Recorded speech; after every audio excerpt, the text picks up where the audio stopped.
Bismillahirrahmanirrahim. Alhamdulillah. Wassalatu wassalamu ala Rasulillah. Pada hari ini kita akan membincangkan tentang pengenalan yang ditulis oleh seorang pelajar dalam proposalnya yang berjudul Analisis Kekerasan Cyber melalui Facebook Murtaz Indonesia dan Singapura. Di mana dalam sesi ini kita akan membincangkan tentang pengenalan yang ditulis adakah memadai ataupun masih lagi belum memadai untuk memperkenalkan tajuk ini.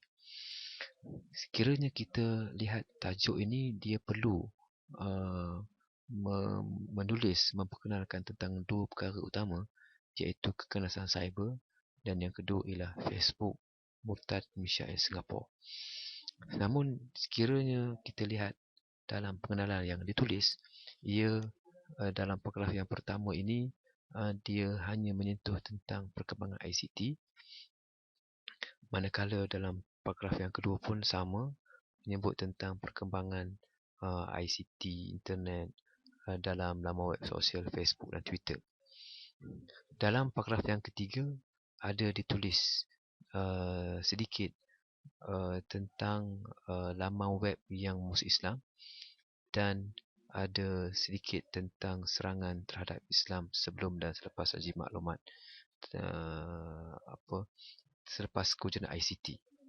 Namun dia tidak menjelaskan dengan lebih jelas tentang keganasan cyber dan juga tidak menjelaskan tentang keganasan yang wujud dalam Facebook Murtaz Indonesia dan Singapura. Jadi bila tidak disentuh, maknanya ia boleh dikatakan gagal dalam memperkenalkan kepada pembaca.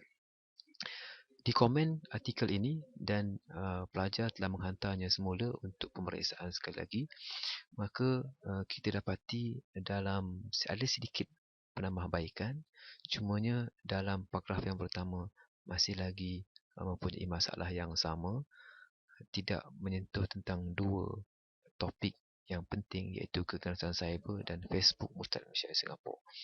Dalam paragraf yang kedua barulah ada disentuh sedikit tentang keganasan cyber, itu pun hanya sepintas lalu sahaja, dan dalam yang paragraf yang ketiga barulah ditulis dengan lebih terperinci, walaupun tidak memadai sebenarnya untuk menjelaskan tentang keganasan cyber.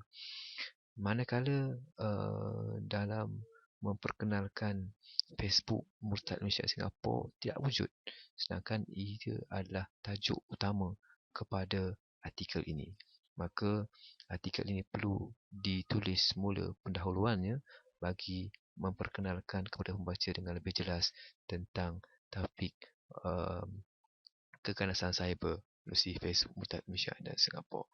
Sekian, terima kasih.